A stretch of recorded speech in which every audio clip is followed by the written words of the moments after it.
Nous avions 2 sacs de riz, des callosités sur les pieds, un guide local et 2 porteurs nu-pieds. Si l'on veut découvrir la vie des Papous, on doit suivre jusqu'au bout. La seule chose qui me tourmentait était la guerre tribale. Un homme blanc dans les montagnes de la Papouasie est, à mon avis, la personne la plus vulnérable dans le monde entier. Et je savais que nous allons bientôt la prendre à nos dépens. Il ne reste qu'1 heure avant le coucher du soleil. Avant même, je dirais, l'obscurité totale. On supposait passer la nuit dans ce village qu'on voit de loin. Les locaux disent qu'il a été récemment brûlé à cause d'un conflit tribal. Toutes les maisons ont été brûlées. Les gens sont partis vers un autre village, vers un autre endroit. C'est pourquoi nous devons aller dans un autre village. Je ne peux pas encore comprendre où il se trouve.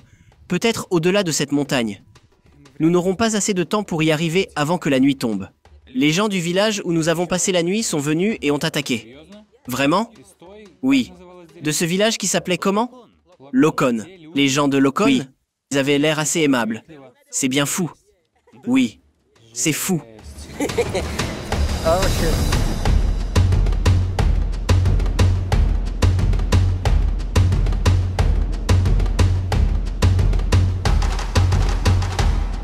Sacha, est-ce que tu connais des cas quand on refusait l'hébergement pour la nuit?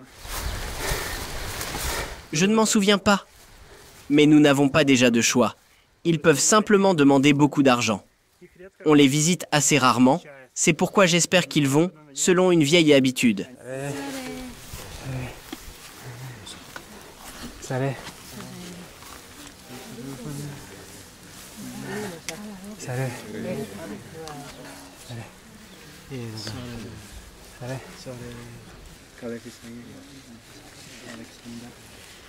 C'est ta demeure.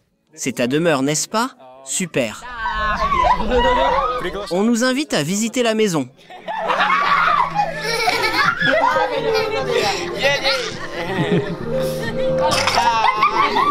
Il est nécessaire de se déchausser. Vous pouvez croire que c'est sale et désordonné à l'intérieur. Mais en fait, c'est bien propre. Il faut se déchausser. Il est interdit d'entrer en chaussures. Salut.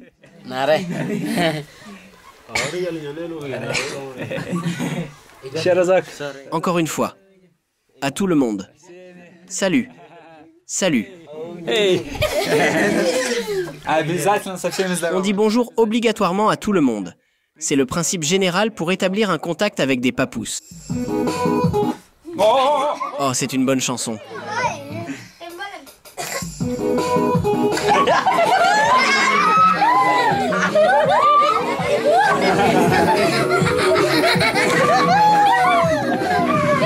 Regarde, tu comprends? Dans la cabane, il n'y a pratiquement pas d'effet personnel. Il y a un outil. C'est une scie.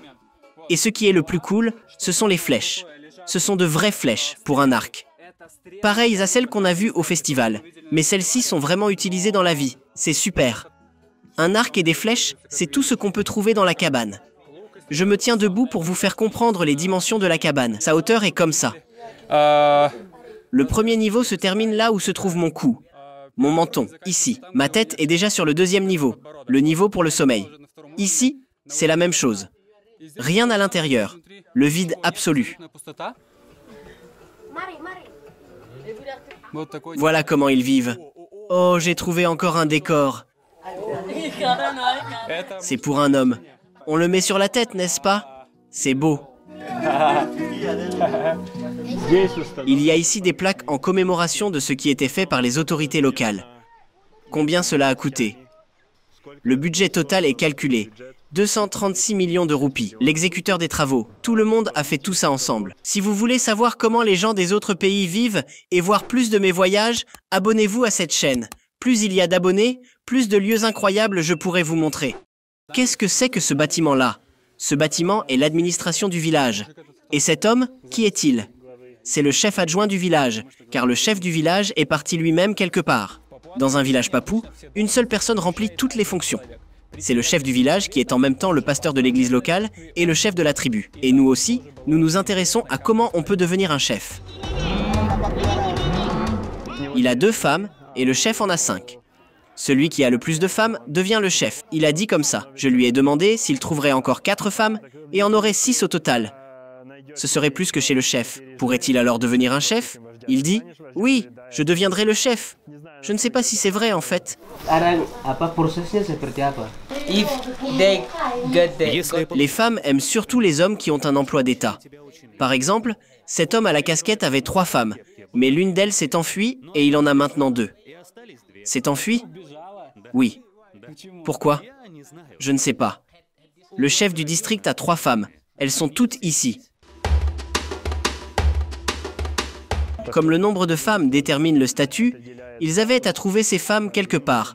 Ce n'était pas toujours volontairement que les femmes d'un autre tribu acceptaient d'aller avec eux. Conflit? Il y a lieu un conflit quand les intérêts du territoire se croisent, ou bien quand quelqu'un vole une femme ou un cochon à un autre. Si j'ai envie de me marier, je devrais penser à comment payer. Des cochons et d'autres moyens de payer pour une femme. Si un chrétien se marie, il doit payer 5 cochons. C'est assez.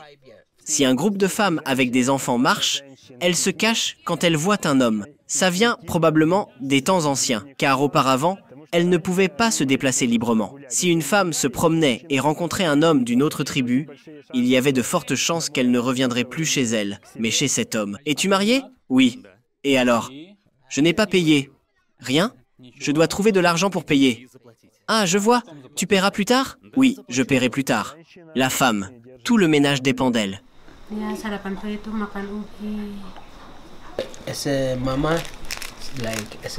La femme travaille toujours. Le matin, elle doit faire la vaisselle, puis préparer le repas, laver les vêtements des enfants et du mari, donner à manger aux cochons, puis aller travailler au potager et en rapporter de la nourriture. Et c'est ainsi chaque jour. Les femmes font tout. Les hommes sont des combattants. Maintenant, il n'y a plus de place pour combattre. C'est pourquoi les hommes ne font rien. Ils restent dans le village, mendient les cigarettes, fument, mâchent du bétel, se baladent, cherchent du travail.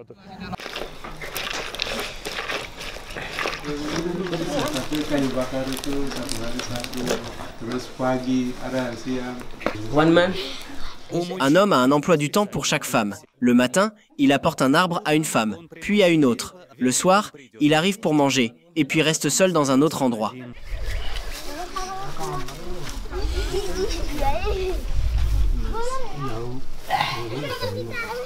C'est une cabane traditionnelle de Honai.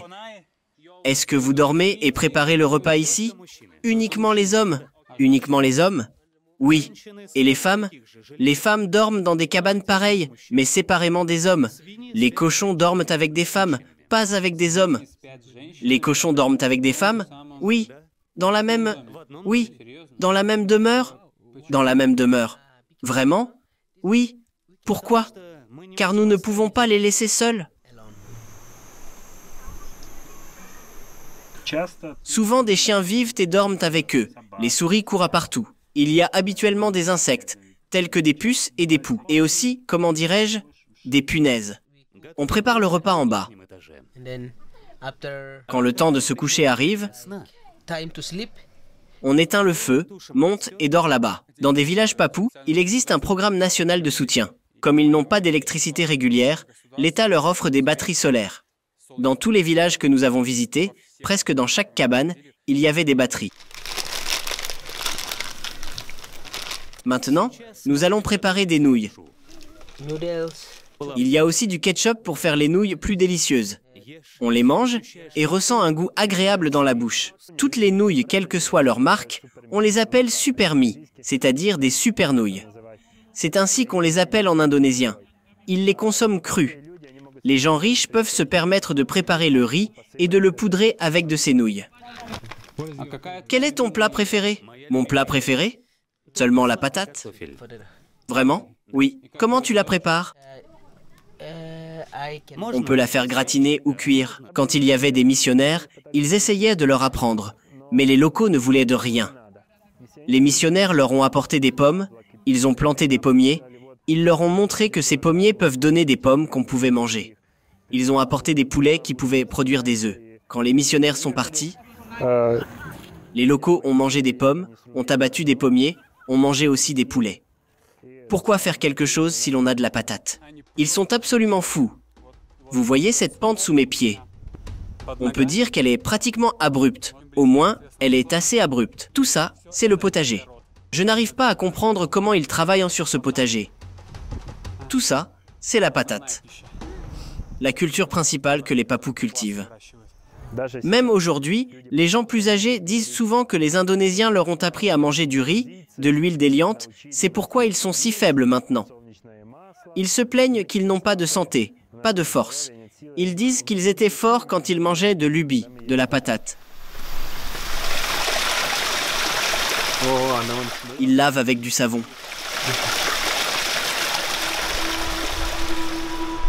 Eh bien, les gars, je crois que vous vous intéressez beaucoup où se trouve la toilette dans un village papou. Je vais vous y emmener, pour uriner avant de dormir. C'est un peu difficile de suivre cette voie la nuit.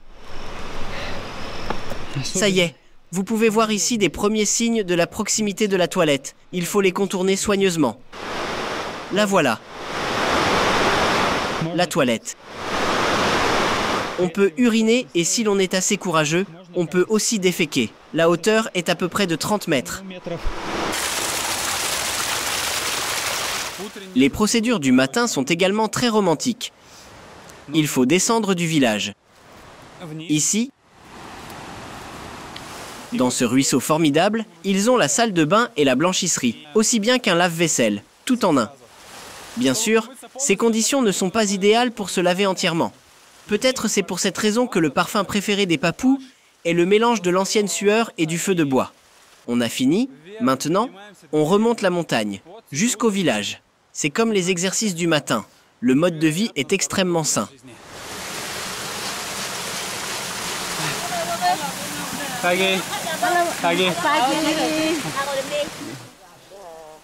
Avez-vous vu la femme qui nous a salués en agitant sa main? Vous avez pu remarquer qu'elle n'avait pas un petit doigt.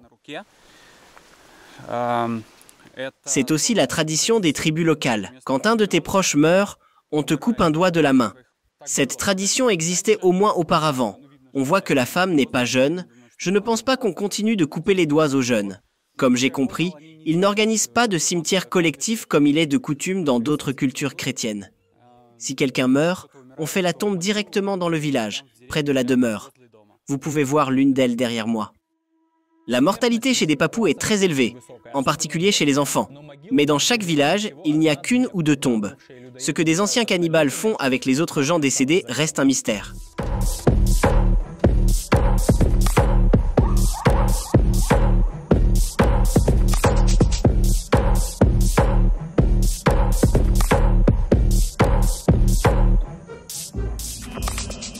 Il est déjà très difficile de marcher. En 2 jours, nous avons parcouru 40 km de montées raides, descentes, passages de rivières et montées de nouveau sans cesse. Notre chemin est fait de montagnes, ruisseaux, boue, glissements de terrain et avalanches. Il était difficile d'avancer, donc nous n'avons pas atteint le village prévu avant le coucher du soleil et avons dû nous arrêter dans un village brûlé, devenu un point de contrôle, où on nous attendait depuis longtemps.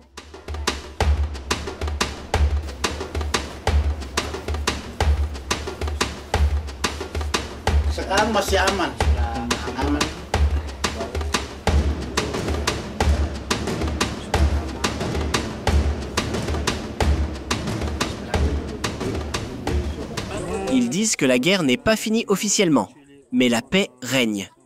Leurs offenseurs n'attaquent plus, mais le village où nous avons passé la nuit attaque.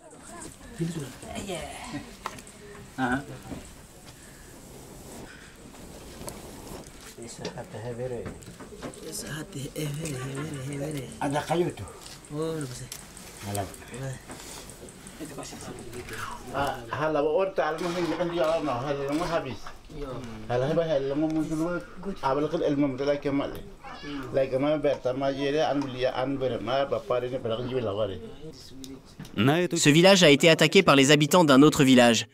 C'est pourquoi il n'y en a pas beaucoup de gens. Je vais demander. C'est-à-dire, il n'en reste que quelques-uns? Oui, oui. Et les autres? Ils nous ont quittés. Partis pour un autre endroit? Non, ils ont été tués. Tous? 6 personnes ont été tuées dans ce village. Et 28 personnes ont été tuées dans un autre village.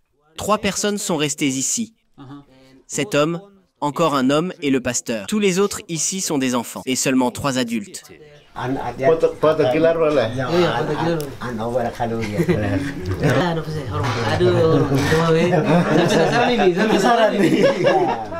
Quand nous montions et descendions les collines, on nous voyait déjà. Il a une jumelle, car son travail est d'observer pour se protéger contre une attaque. Comme ça, il peut voir que les ennemis s'approchent. Il demande pourquoi tu t'en intéresses. Il demande pourquoi je l'interroge. Oui, oui. Sans offense, tout simplement. Sans offense, mais avec suspicion. Bon, alors on finit. Ils ont expliqué qu'ils étaient en guerre depuis 2 ans. Après un conflit, un gars a été tué au petit déjeuner dans un café. En réponse, 6 villages se sont alliés contre un seul. Et la guerre a commencé. C'est ainsi qu'ils résolvent tous leurs problèmes. Ils n'ont pas encore appris à s'entendre, à résoudre tous les problèmes de manière diplomatique. Les habitants d'un village nous ont raconté encore une histoire. Un gars a tué une jeune fille d'un autre village dans un accident de voiture. Pouvez-vous deviner comment ils ont résolu ce problème? Les représentants du village de la jeune fille ont tué le premier venu du village du chauffeur coupable. À leurs yeux, c'est une vengeance équivalente. Ce n'était pas le chauffeur lui-même, ni le membre de sa famille, ce qui était plus ou moins logique. Non, ils ont tué le premier venu du village. Ils ne comprennent pas l'importance de l'éducation. Beaucoup d'enfants sont sans éducation. Ils vont simplement dans la ville où ils boivent de l'alcool, attirent des ennuis et créent encore plus de problèmes. Finalement, ces problèmes retournent dans le village. Tous les villages ressemblent plus ou moins l'un à l'autre. Ils ne diffèrent que par la présence ou absence d'une église et d'une école dans le village. Dans ce village, il y a une église, mais il n'y a pas d'école. Dans d'autres, au contraire, il y a une église et une école où il n'y a rien. L'église est toujours le plus grand et le plus beau bâtiment solide. Les hommes blancs sont venus ici dans les années 70 du XXe siècle. Bien sûr, ils ont commencé tout de suite à essayer de convertir la population locale au christianisme. Certains premiers missionnaires ont été tués et mangés, mais bientôt, on a fait des amis avec eux. Mais en gros, le christianisme n'a pas pénétré profondément dans la vie et dans la culture. Ils se sont convertis, mais cela ne leur empêche pas de vivre leur vie habituelle. Ils vont à l'église et considèrent généralement le christianisme comme un culte du cargo. Ils attendent qu'ils aillent à l'église. Le padre, nous allons à l'église chaque dimanche comme tu nous as appris. Nous t'écoutons. Pourquoi nous n'avons pas encore de si beaux avions, de si belles choses que tu as? C'est comme ça qu'ils en pensent. Ils essaient d'intégrer, mais ils n'y arrivent pas. Car les Indonésiens eux-mêmes, ils ont encore du chemin à faire en ce qui concerne des questions de civilisation. Le respect des droits de l'homme, etc. Jusqu'à récemment, ils vivaient eux-mêmes dans la misère et de manière arriérée. Ils étaient eux-mêmes une colonie. Les 40 premières années des 74 années d'indépendance, ce sont des tentatives, des essais et des erreurs. La dictature de Suharto jusqu'à la fin des années 90. Maintenant, l'Indonésie elle-même a besoin du développement. Les Indonésiens vivent en pauvreté. Il est peu probable qu'ils puissent donner aux Papous ce dont ceux-ci ont besoin pour les retenir. Très probablement, il s'agit d'une collision. Voici des gens de l'âge de pierre. Ils ont sauté directement dans le 20e, voire le 21e siècle. Ce n'est qu'en 1963 que l'Indonésie a obtenu le contrôle sur la Papouasie. Et en 1963, les Indonésiens eux-mêmes n'avaient pas de système éducatif et de système de la santé. Qu'est-ce qu'ils pouvaient donner à ces gens? Ils ne pouvaient donner rien. Et maintenant aussi, ce ne sont pas les meilleurs représentants du peuple indonésien qui arrivent ici, mais ceux qui n'ont pas pu réussir à cause de la pauvreté et qui ont immigré des îles orientales, de la province de Moluques ici dans la Papouasie, en quête d'une vie meilleure. Ils apportent ici ce modèle de la société suarez, mais en même temps, ils ne manifestent aucun respect pour les locaux. Ils ne comprennent pas qu'ils sont des hôtes ici, se sentent comme des maîtres et essaient de transformer les Papous en Indonésiens. L'Indonésie est différente, leur culture et leur langue sont différentes, tout est différent. Les Indonésiens font de mauvaises choses en Papouasie. Ils nous tuent, ils nous violent, ils ne respectent pas les locaux, tout comme des colons. Ils nous appellent des singes. La Papouasie est le territoire béni pour l'Indonésie. Il y a du charbon et d'autres ressources ici, en Papouasie. Et nous voulons être libres, nous ne voulons pas rester avec eux. Nous souffrons sur notre terre et voulons être seuls, vivre libres. Tout cela se termine par une collision de civilisations. Des Papous soit s'assimilent, soit disparaissent, soit... Ce festival montre bien comment cela se passe. Il y a ici des hôtes, des Indonésiens, des étrangers, on les laisse en avant. Si certains Papous apparaissent, on les chasse avec des bâtons. Mais c'est leur terre, c'est leur territoire. Il est déjà tard de les laisser tranquilles. Ils ont déjà goûté cette vie contemporaine. Tout de même, ils ne comprennent pas comment ça marche en dehors de cette vallée, de cette île, de l'Indonésie. Ils n'ont aucun modèle à suivre. Ils ne s'alignent pas sur le pays le plus développé. mais sur le pays en développement, l'Indonésie qui les a colonisés. À vrai dire, je n'arrive pas encore à concevoir que ce monde existe vraiment. Il est très difficile de comprendre avec la tête que tout ça est réel. En ce moment, les gens quelque part dans les montagnes mènent ce mode de vie. Le fait que je suis ici est tellement incroyable. J'arrive pas du tout à me mettre cela dans le crâne. Le sens de la réalité me manque absolument. Cela est tellement différent de ce que j'ai vu auparavant. Cette vie est si différente. C'est fantastique. Donc, c'était Léo de la Papouasie. Cliquez sur « J'aime », abonnez-vous. Bon, vous connaissez tout ça vous-même. Et nous nous verrons dans d'autres endroits intéressants. À bientôt.